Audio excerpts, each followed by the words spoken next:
Sherlock Holmes em A Face Amarela, escrita por Arthur Conan Doyle. A Face Amarela. Ao publicar estes breves relatos baseados nos muitos casos em que os singulares dons de meus companheiros transformaram-me no ouvinte de dramas estranhos e até no ator de algum deles, é mais do que natural que me detenha mais em seus sucessos que em seus fracassos. E isso não tanto no interesse de sua reputação, porque na realidade era quando Sherlock Holmes estava numa situação desesperada que sua energia e versatilidade pareciam mais admiráveis. Mas porque, com muita frequência nos casos em que fracassou, ninguém mais teve êxito, e a história ficou para sempre sem uma conclusão. Vez por outra, contudo, ocorreu que, mesmo ali onde ele errou, a verdade acabou sendo descoberta. Tenho anotações de uma meia dúzia de casos desse tipo. A história da Segunda Mancha e esta que passo a narrar são as duas que apresentam as características de maior interesse. Sherlock Holmes era uma pessoa que raramente praticava exercício por amor ao exercício. Conheci poucos homens capazes de maior esforço muscular, e ele, sem dúvida, um dos mais excelentes boxeadores de seu peso que já vi. Mas o esforço físico sem objetivo parecia-lhe perda de energia, e raramente se agitava a menos que isso servisse a algum objetivo profissional. Nesse caso, era absolutamente incansável e diligente. Diante disso, é notável que se mantivesse em forma, mas sua dieta era geralmente a mais frugal e seus hábitos simples, no limiar da austeridade. Exceto pelo uso de cocaína, não tinha vícios, e só recorria à droga como um protesto contra a monotonia da existência quando os casos eram escassos e os jornais desinteressantes. Um dia, no início da primavera, mostrou-se relaxado a ponto de dar uma caminhada comigo no parque, onde os primeiros brotos de um verde pálido despontavam nos olmos e as folhas quíntuplas dos castanheiros mal começavam a eclodir de seus ramos úmidos. Perambulamos juntos por ali umas 2 horas, a maior parte do tempo em silêncio, como convém a dois homens que se conhecem intimamente. Eram quase 5 horas quando regressamos a Baker Street. Com licença, senhor, disse nosso mensageiro ao abrir a porta. Esteve aqui um cavalheiro perguntando pelo senhor. Holmes lançou-me um olhar de censura. É no que dão seus passeios à tarde, disse. Então, esse cavalheiro foi embora? Sim, senhor. Não o convidou para entrar? Convidei, senhor. Ele entrou. Quanto tempo esperou? Meia hora, senhor. Era um homem muito inquieto. Não parou de andar de um lado para o outro o tempo todo que passou aqui. Como eu estava esperando do lado de fora, junto à porta, podia ouvi-lo. Finalmente ele saiu pelo corredor gritando. Esse homem não vai chegar nunca? Usou estas palavras mesmo, senhor. Espere só um pouco mais, respondi. Então vou esperar ao ar livre, porque estou me sentindo meio sufocado, disse ele. Voltarei logo. E lá se foi, de repente, nada do que eu disse foi capaz de segurá-lo. Bem, você fez o que podia, disse Holmes, enquanto entrávamos em nossa sala. Mas isso é muito desagradável, Watson. Estou pressadíssimo de um caso, e a julgar pela impaciência do homem, parece que esse era importante. Olhe só, esse cachimbo sobre a mesa não é o seu. Ele deve tê-lo esquecido. Um bom e velho cachimbo de raiz de urze branca, com um tubo longo, do que os donos de tabacaria chamam de âmbar. Quantas boquilhas de âmbar verdadeiro haverá em Londres? Há quem ache que a presença de uma mosca no âmbar prova que é genuíno. Ora, introduzir moscas falsas em âmbar falso chega a ser um ramo especial de negócio. Bem, o homem devia estar muito perturbado para esquecer um cachimbo que evidentemente estima tanto. Como sabe que o estima tanto?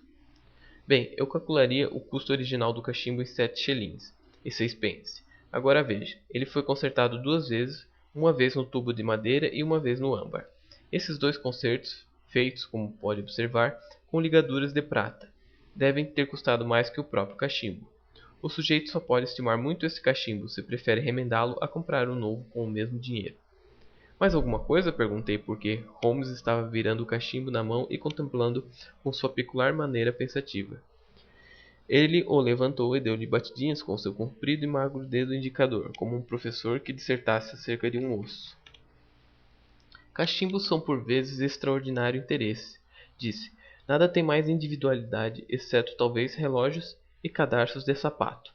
Nesse caso, contudo, os indícios não são nem muito acentuados, nem muito importantes. O proprietário é obviamente um homem musculoso, canhoto, com dentes excelentes e de hábitos descuidados sem nenhuma necessidade de fazer economia.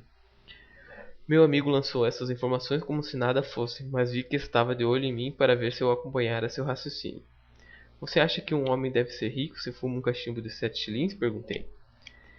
Isto é mistura Grosvenor, que custa 8 pence a onça, Holmes respondeu, batendo um pouco de fumo na palma da mão. Como ele poderia obter um tabaco excelente por metade do preço, não tem necessidade de fazer economia. E os outros pontos? Ele tem o costume de acender seu cachimbo em lâmpadas e bicos de gás. Você pode ver que está bastante queimado de um lado. É claro que um fósforo não teria podido fazer isso. Por que haveria um homem de encostar a chama de um fósforo num lado de seu cachimbo? Mas não se pode acendê-lo numa lâmpada sem queimar o fornilho. E o chamuscado está todo no lado direito do cachimbo. Disto, concluo que ele é canhoto. Segure seu cachimbo junto à lâmpada e veja com que naturalidade você, sendo destro, encosta o lado esquerdo da chama. Poderia fazer diferente uma vez ou outra, mas não constantemente.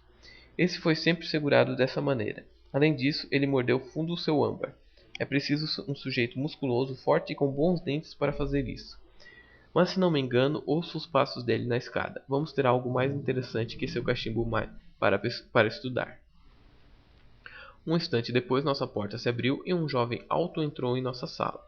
Estava discretamente vestido com um terno cinza escuro e tinha um chapéu de feltro de abas largas na mão. Eu lhe daria uns 30 anos, embora na realidade tivesse alguns anos mais. Perdoem-me, disse com algum embaraço. Suponho que deveria ter batido. Sim, é claro que deveria ter batido. O fato é que estou um pouco perturbado, e os senhores devem atribuir tudo a isso. Passou a mão na testa como se estivesse um pouco zonzo e depois mais caiu do que se sentou numa cadeira. Posso ver que faz 1 ou 2 noites que não dorme, disse Holmes, com suas maneiras serenas afáveis. Isso põe os nervos à prova mais do que trabalho, e mais até do que prazer. Por favor, como eu poderia ajudá-lo? Queria seu conselho, senhor. Não sei o que fazer e toda a minha vida parece estar destruída. Deseja contratar-me como detetive consultor? Não só isso. Quero sua opinião como um homem judicioso, um homem do mundo. Quero saber o que devo fazer em seguida. Espero em Deus que possa me dizer. Ele falava em arrancos breves, abruptos e espasmódicos, e eu tinha a impressão de que falar-lhe era muito penoso e de que o tempo todo sua vontade estava dominando suas inclinações. É algo muito delicado, continuou. Não é agradável falar de nossos negócios particulares com estranhos. Parece-me horrível discutir a conduta da minha própria mulher com 2 homens que nunca vi, mas tenho de ir onde me for possível e preciso de conselho. Meu caro Mr. Granmullen, começou Holmes. Nosso visitante deu um pulo da cadeira. O quê? Gritou. Sabe o meu nome? Se quiser manter-se incógnito, disse Holmes sorrindo, eu lhe sugeriria que deixasse de escrever seu nome no forro do seu chapéu, ou então que virasse a copa na direção da pessoa com quem está falando. Eu ia dizer que meu amigo e eu já ouvimos muitos segredos estranhos nessa sala, e tivemos a boa sorte de tranquilizar muitas almas inquietas. Acredito que poderemos fazer o mesmo pelo senhor. Poderia lhe pedir, já que o fator tempo pode se provar importante, que me forneça sem mais delongas os fatos do seu caso? Nosso visitante passou de novo a mão na testa, como se aquilo lhe parecesse terrivelmente difícil. Eu podia ver por todos os seus gestos, suas expressões, que era um homem reservado, autossuficiente, com uma ponta de orgulho em seu caráter, mais propenso a ocultar suas dores que a expô-las. Então, subitamente, fazendo um gesto impetuoso com o punho fechado, como alguém que resolve se despir de toda a reserva, começou. Os fatos são esses, Mr. Holmes, disse. Sou um homem casado. Faz 3 anos agora. Durante esse tempo, minha mulher e eu nos amamos muitíssimo e fomos o mais feliz dos casais. Nunca tivemos um desentendimento, nem um só, em pensamento, palavras ou atos. Mas agora, desde a segunda-feira passada, surgiu de repente uma barreira entre nós. E penso que há alguma coisa na vida e no pensamento dela de que tenho tão pouco conhecimento como se ela fosse uma estranha com que cruzo na rua. Algo mudou entre nós e quero saber por quê. Antes de continuar, porém, preciso enfatizar que F me ama, Mr. Holmes, que não paira nenhuma dúvida sobre isso. Ela me ama profundamente e agora mais do que nunca. Sei disso, sinto isso. Não quero discutir a respeito. Um homem pode perceber muito facilmente quando uma mulher o ama, mas há esse segredo entre nós e nunca poderemos ser os mesmos até que ele seja revelado. Por obséquio, conte-me os fatos, Mr. Munro. disse Holmes com uma ponta de impaciência. Vou lhe contar o que sei sobre a história de F. Ela era viúva quando a conheci, embora muito jovem. Tinha apenas 25 anos. Seu nome então era Mrs. Hebron. Ela partiu para os Estados Unidos quando bem jovem e morou na cidade de Atlanta, onde se casou com esse Hebron, um advogado com boa clientela. Tiveram um filho, mas houve uma epidemia de febre amarela no lugar, e o marido e o filho morreram ambos da doença. Viu o atestado de óbito dele.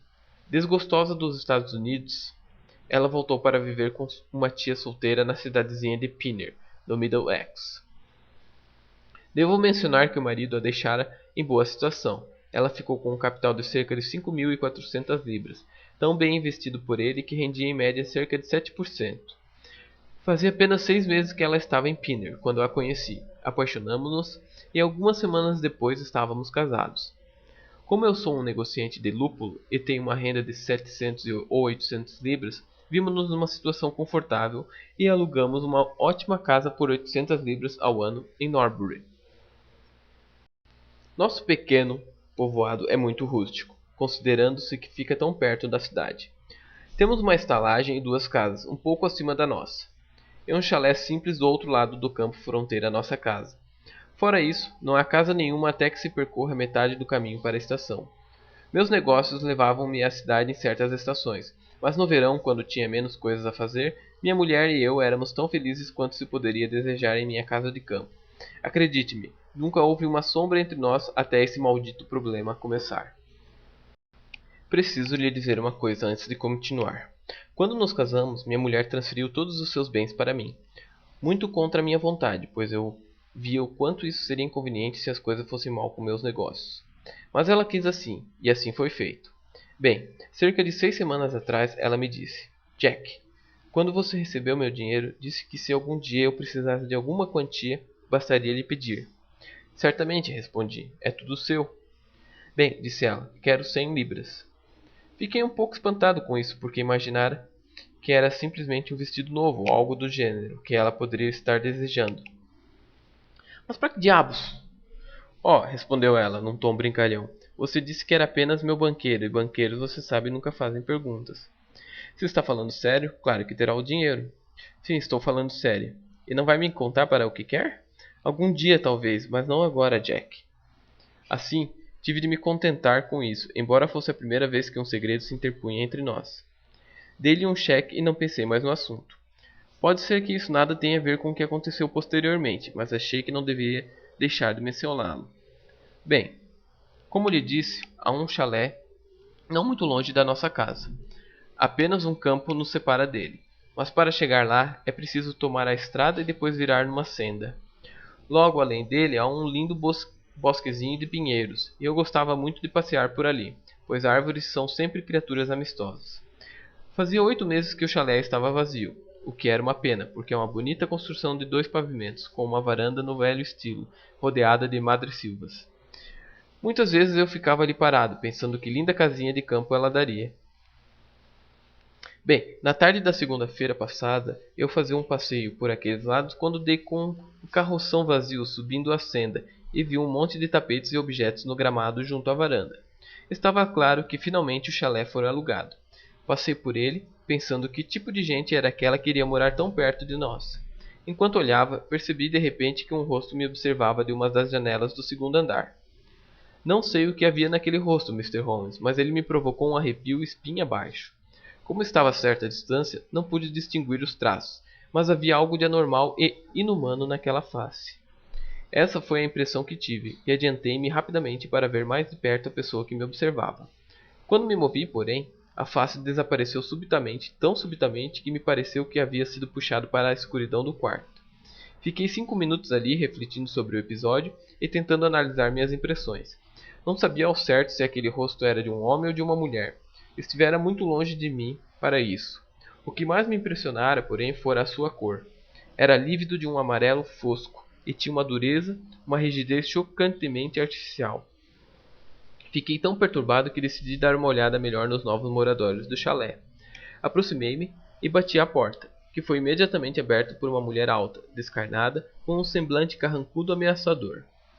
O que você quer? Perguntou com um sotaque do norte. Sou seu vizinho, moro ali, disse, meneando a cabeça em direção à minha casa. Pelo que vejo, acabam de se mudar, portanto pensei que se pudesse lhe ser de utilidade em alguma... Ah! Se precisarmos de alguma coisa, pediremos, disse ela, e bateu a porta na minha cara. Aborrecido com a recusa grosseira, dei-me meia volta e fui para casa. No resto do dia, por mais que tentasse pensar em outras coisas, minha mente teimava em retornar àquela aparição na janela e à rudeza da mulher. Decidi não dizer nada sobre isso à minha mulher, porque ela é uma pessoa nervosa, extremamente tensa, e eu não tinha desejo algum de fazê-la partilhar a desagradável impressão produzida em mim. Comentei com ela, no entanto, antes de adormecer, que o chalé estava ocupado agora, ao que não deu nenhuma resposta. Em geral, tenho um sono muito pesado. Costumava-se brincar da minha família, dizendo que nada jamais poderia me acordar durante a noite. No entanto, naquela noite particular, por alguma razão, não sei se foi ou não o ligeiro nervosismo produzido por minha pequena aventura, meu sono foi muito mais leve do que de costume. Semi-imerso em meus sonhos, tive uma vaga consciência de que havia alguma coisa acontecendo no quarto, e pouco a pouco me dei conta que minha mulher havia se vestido e estava pondo a capa e o chapéu.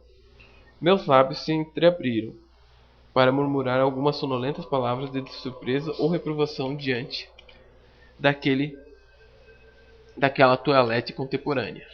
Quando de repente meus olhos entreabertos deram com seu rosto, iluminado pela luz da vela, e o pasmo me calou. F tinha uma expressão que nunca vira antes, uma expressão que eu a suponho incapaz de assumir. Mortalmente pálida e com a respiração acelerada, olhava furtivamente para a cama enquanto prendia a capa, para ver se eu estava me perturbando. Em seguida, pensando que eu ainda dormia, esgueirou-se sem barulho do quarto. Um instante depois, ouvi um rangido agudo que só podia vir das dobradiças da porta da frente. Sentei-me na cama e bati os nós nos dedos na cabeceira para assegurar-me de que estava mesmo acordado.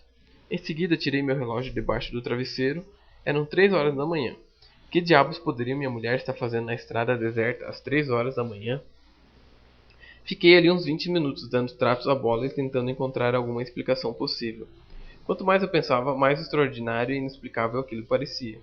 Eu continuava perplexo quando ouvi a porta se fechar suavemente de novo e os passos de minha mulher subindo a escada.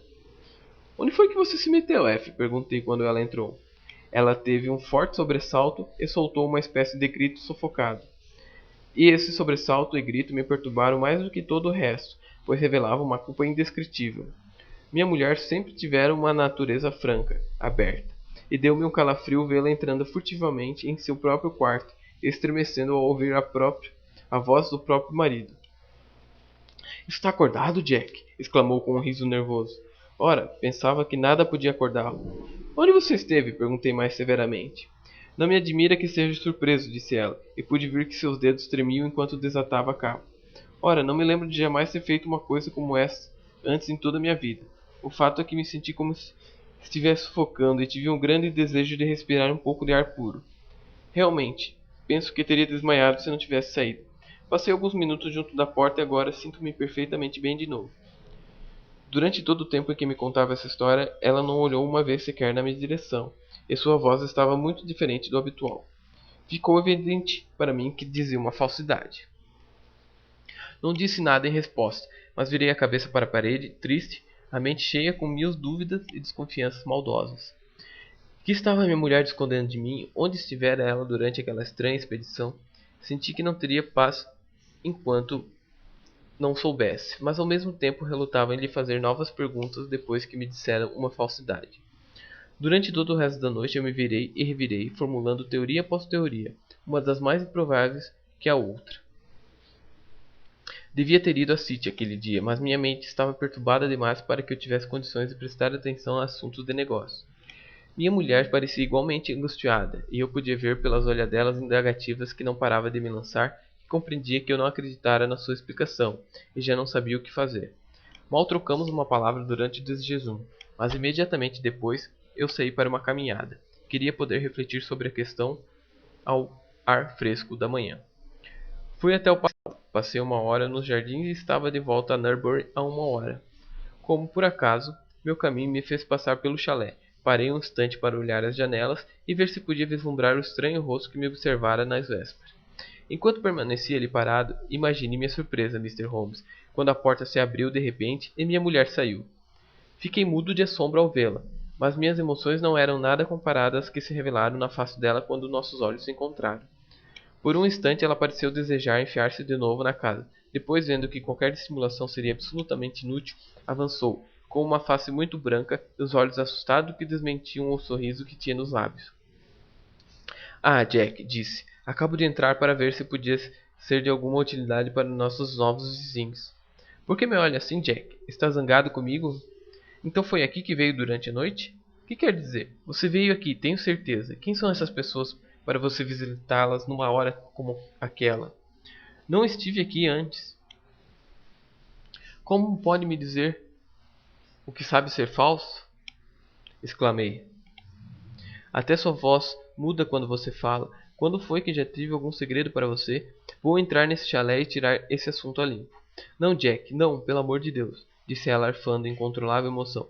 Depois, quando eu me aproximava da porta, me agarrou pela manga e me puxou para trás com uma força convulsiva.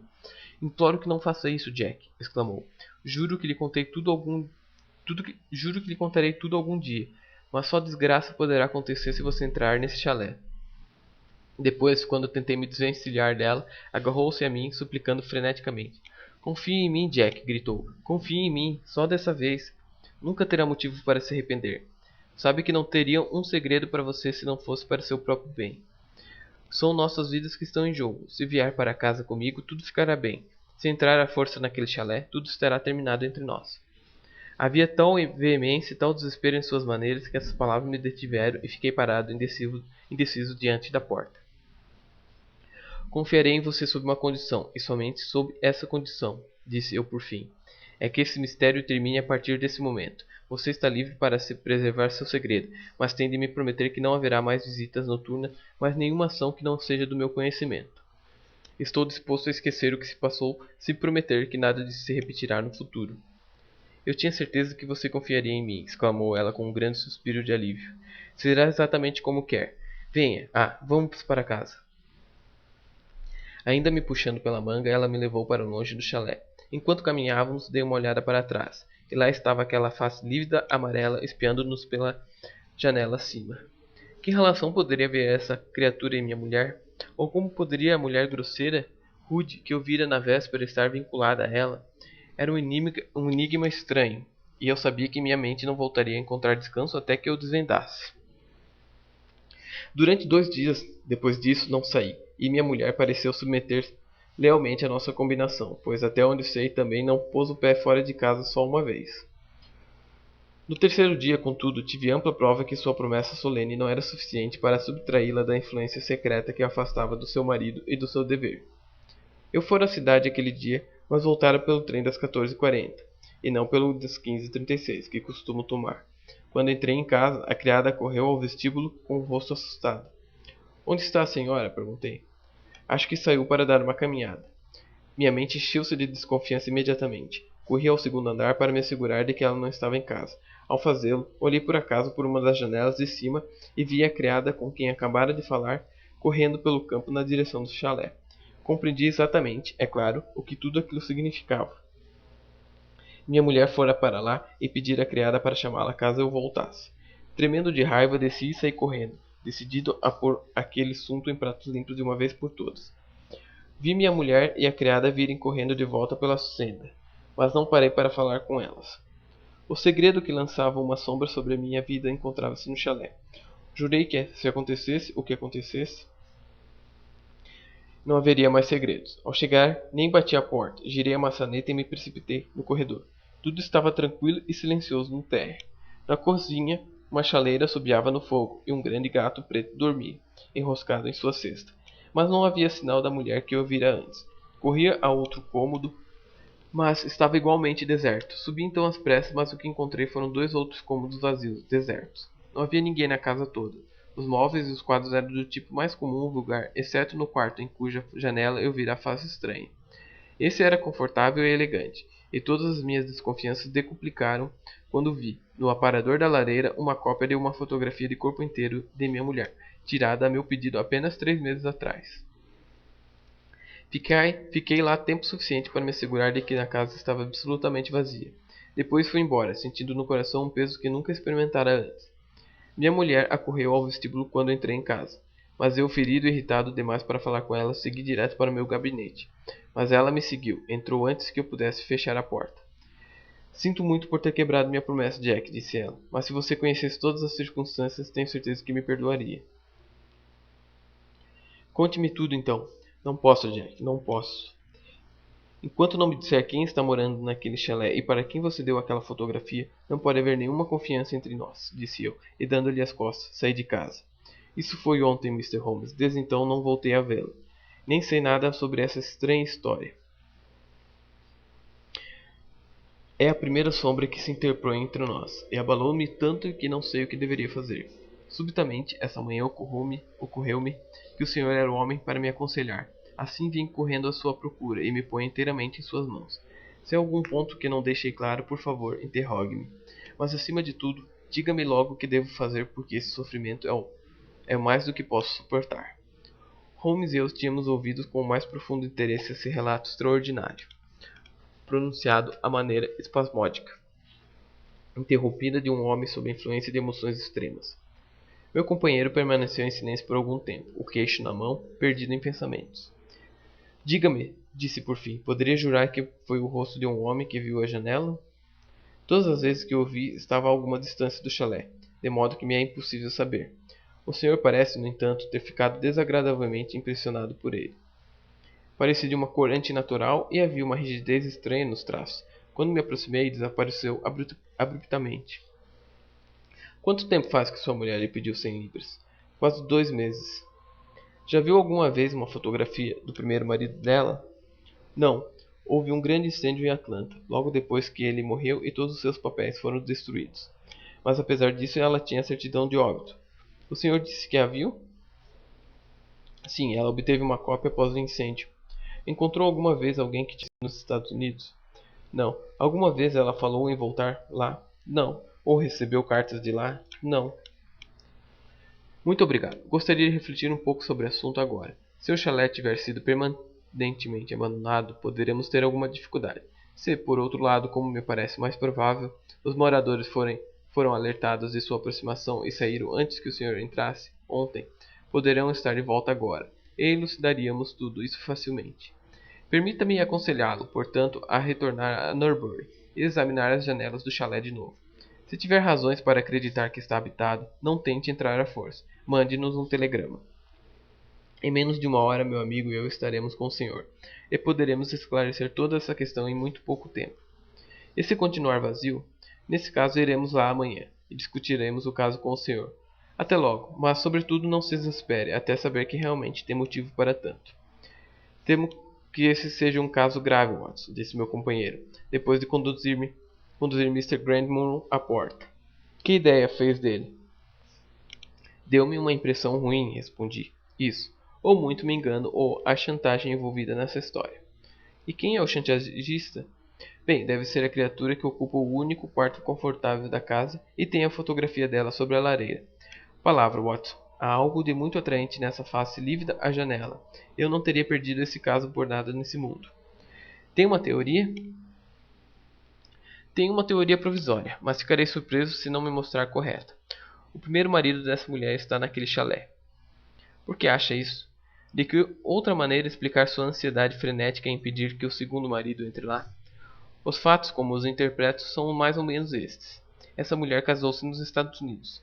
Seu marido desenvolveu algumas qualidades abomináveis, ou quem sabe contraiu alguma doença repugnante, tornando-se um leproso ou imbecil.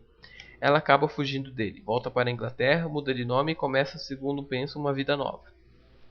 Está casada há 3 anos e acredita que sua posição é inteiramente segura, tendo mostrado ao marido a certidão de óbito de um homem cujo nome assumira, quando de repente seu paradeiro é descoberto pelo primeiro marido, ou, podemos também supor, por alguma mulher inescrupulosa que se associou ao doente. Eles escrevem para a mulher e ameaçam vir para cá e denunciá-la. Ela pede 100 libras e tenta comprá-los. Apesar disso, eles vêm. E quando o marido menciona casualmente para a mulher que há novos moradores no chalé, ela intui de alguma maneira que são seus perseguidores. Espera até que o marido adormeça e corre até lá para tentar convencê-los a deixá-la em paz. Não obtendo sucesso, volta lá na manhã seguinte e seu marido a encontra como nos contou quando saía. Ela lhe promete então não voltar ali, mas 2 dias depois a esperança de se livrar daqueles pavorosos vizinhos foi forte demais e ela fez mais uma tentativa, levando consigo a fotografia que provavelmente lhe fora pedida. No meio dessa entrevista, a criada entrou correndo para dizer que o patrão chegara em casa. Diante do que a mulher, sabendo que ele rumaria diretamente para o chalé, fez os moradores saírem a toda pressa pelas portas dos fundos, para se refugiarem provavelmente no pinheiral, que foi mencionado como próximo dali. Assim, ele encontrou o lugar deserto. Ficarei muito surpreso, entretanto, se ainda continuar vazio, quando ele fizer seu reconhecimento hoje à tarde. Que pensa da minha teoria? É tudo suposição, mas pelo menos leva em conta todos os fatos. Quando chegarem aos nossos conhecimentos novos fatos que não possam ser cobertos por elas, haverá tempo de sobra para reconsiderá-la. Não podemos fazer mais nada até recebermos uma mensagem de nosso amigo em Nurbury. Não precisamos esperar muito. A mensagem chegou assim que havíamos terminado nosso chá. O chalé continua habitado, dizia. Vi a face de novo à janela. Esperarei o trem das 7 e não tomarei nenhuma medida até que cheguem. Ele nos esperava na plataforma quando descemos do trem, e pudemos ver a luz das lâmpadas da estação que estava muito pálido e palpitava de nervosismo. Ainda estão lá, Mr. Holmes, disse, apertando com força o braço do meu amigo. Vi luzes no chalé quando cheguei. Vamos esclarecer isso de uma vez por todas. Nesse caso, qual é o seu plano? Perguntou Holmes enquanto caminhávamos pela estrada escura margeada por árvores. Vou entrar à força e ver com meus próprios olhos quem está na casa. Quero que os senhores estejam ambos lá como testemunhas. Está mesmo decidido a fazer isso, apesar da advertência de sua mulher de que seria melhor para o senhor não desvendar este mistério? Sim, estou decidido. Bem, acho que está certo. Qualquer verdade é melhor que uma dúvida indefinida. Convém irmos imediatamente. É claro que, legalmente, estaremos cometendo uma infração, mas acho que vale a pena. Era uma noite muito escura e uma chuva fina começou a cair quando saímos da estrada principal para tomar uma senda estreita, profundamente sucada, com sebes dos dois lados. Mr. Grant Murrow avançou impacientemente, contudo, e nós o seguimos aos tropeços tão bem quanto pudemos. Lá estão as luzes da minha casa, murmurou, apontando para uma luz fraca entre as árvores. E aqui o chalé em que vou entrar. Fizemos uma curva na senda enquanto ele falava e demos com a construção bem ao nosso lado. Uma haste amarela no piso negro em frente à casa mostrava que a porta não estava inteiramente fechada, e uma janela do segundo pavimento encontrava-se intensamente iluminada. Ao olharmos, vimos uma mancha escura movendo-se contra a persiana. Lá está aquela criatura, exclamou Grant Murrow. Os senhores podem ver por si mesmos que há alguém ali. Agora me sigam, logo saberemos tudo. Aproximamo-nos da porta. Subitamente, porém, uma mulher emergiu da sombra e parou na faixa da luz dourada projetada pela lâmpada. Não pude ver seu rosto na escuridão, mas tinha os traços estendidos numa atitude de súplica. Pelo amor de Deus, não faça isso, Jack, gritou ela. Tive o pressentimento de que você viria esta noite. Pense melhor, meu querido. Confie em mim novamente, e nunca terá motivo para se arrepender. Confiei em você por tempo demais, F, exclamou ele duramente. Solte-me, deixe-me passar. Meus amigos e eu vamos resolver esse problema definitivamente. Empurrou-o para o lado e o seguimos de perto. Quando ele abriu a porta, uma velha foi correndo se plantar diante dele e tentou barrar-lhe a passagem. Mas ele a empurrou e um instante depois estávamos todos na escada. Grant Murrow correu para o quarto iluminado no segundo andar e entramos logo atrás. Era um aposento confortável, bem mobiliado, com 2 velas ardendo sobre a mesa e 2 sobre o aparador da lareira. Num canto debruçada sobre uma escrivaninha estava o que parecia ser uma menininha. Tinha o rosto voltado para o outro lado quando entramos, mas pudemos ver que usava um vestido vermelho e luvas brancas e longas. Quando se voltou para nós, dei um grito de surpresa e horror. A face que nos mostrou era da mais estranha palidez e os traços eram absolutamente desprovidos de qualquer expressão. Um instante depois o mistério foi explicado. Holmes, com uma risada, passou a mão atrás das orelhas da criança e uma máscara despregou-se de seu rosto, e apareceu uma negrinha cor de carvão, com todos os seus dentes brancos rebrilhando, achando graça de nossos semblantes espantados. Caí na gargalhada, compartilhando o divertimento dela, mas Grant Murrow continuou de olhos arregalados, a mão no pescoço. Meu Deus, exclamou, qual pode ser o significado disso tudo? Vou lhe contar o significado disso, exclamou a senhora, entrando no quarto com uma fisionomia orgulhosa e resoluta. Você me obrigou contra minha vontade a lhe dizer. Agora devemos chegar à melhor solução para isso. Meu marido morreu em Atlanta. Minha filha sobreviveu. Sua filha? Ela puxou um grande medalhão de prata no seio. Você nunca viu isto aberto. Pensei que não se abria. Ela tocou uma mola e uma tampa se abriu. Dentro havia um retrato de um homem notavelmente bem apessoado, de ar inteligente, mas com sinais inconfundíveis de sua ascendência africana. Esse é John Hebron, de Atlanta, o mais nobre homem que já andou pela face da terra. Cortei meus vínculos com minha raça para me casar com ele. Enquanto viveu, nunca me arrependi disso por um só instante. Para nosso infortúnio, nossa filha puxou a família dele, não a minha. Isso é comum nesses casamentos, e a pequena Lucy é muito mais escura do que o pai jamais foi. Mas, escura ou clara, é minha menininha, querida, o tesouro da mamãe. A essas palavras, a criatura atravessou o quarto correndo e aninhou-se no vestido da dama. Quando a deixei nos Estados Unidos, ela continuou, foi apenas porque sua saúde era frágil e a mudança lhe teria podido fazer mal. Ela foi confiada aos cuidados de uma fiel escocesa que antes havia sido nossa criada. Nunca, nem por um instante, passou-me pela cabeça renegá-la como uma filha. Mas então o destino opôs em meu caminho, Jack. Aprendi a amá-lo e temi contar-lhe sobre minha filha. Deus me perdoe, tinha medo de perdê-lo e não tive coragem de lhe contar. Tive de escolher entre vocês dois, e na minha fraqueza, dei as costas à minha filhinha. Durante 3 anos escondi de você a existência da menina, mas tinha notícias dela pela ama e sabia que tudo ia bem. Finalmente, contudo, fui tomada por um desejo avassalador de rever a minha filha. Lutei contra ele, mas em vão. Embora conhecesse o perigo, decidi mandá-la trazê-la, ainda que fosse apenas por algumas semanas. Enviei 100 libras para a ama para que ela pudesse vir como uma vizinha, sem parecer ter qualquer relação comigo. Levei minhas precauções a tal ponto que lhe dei ordem para manter a criança em casa durante o dia e cobrir seu rostinho e suas mãos de modo a impedir que, mesmo que alguém pudesse vê-la à janela, houvesse mexericos sobre a presença de uma criança negra nas vizinhanças. Se tivéssemos sido menos cuidadosos, talvez tivesse sido mais sensata, mas estava semi-enlouquecida, com medo de que você descobrisse a verdade. Você foi o primeiro a me contar que o chalé estava ocupado. Eu deveria ter esperado pela manhã, mas fiquei alvoroçada demais para dormir e acabei saindo furtivamente, sabendo como é difícil despertá-lo. Mas você me viu sair e esse foi o começo de minhas dificuldades. No dia seguinte você poderia ter me forçado a lhe contar meu segredo, mas nobremente deixou de tirar proveito da sua situação de superioridade. 3 dias depois, contudo, a ama e a criança só conseguiram escapar por pouco pela porta dos fundos, quando você invadiu a casa pela frente. Agora finalmente sabe de tudo, e eu lhe pergunto, que será de nós, minha filha e eu? Apertou as mãos e esperou uma resposta. Passaram-se 2 longos minutos antes que Grant Muro quebrasse o silêncio, e quando a resposta veio, foi tal que eu gosto de recordá-la. Ele ergueu a garotinha, beijou-a, e em seguida, ainda com ela no colo, estendeu a outra mão para a mulher e virou-se para a porta.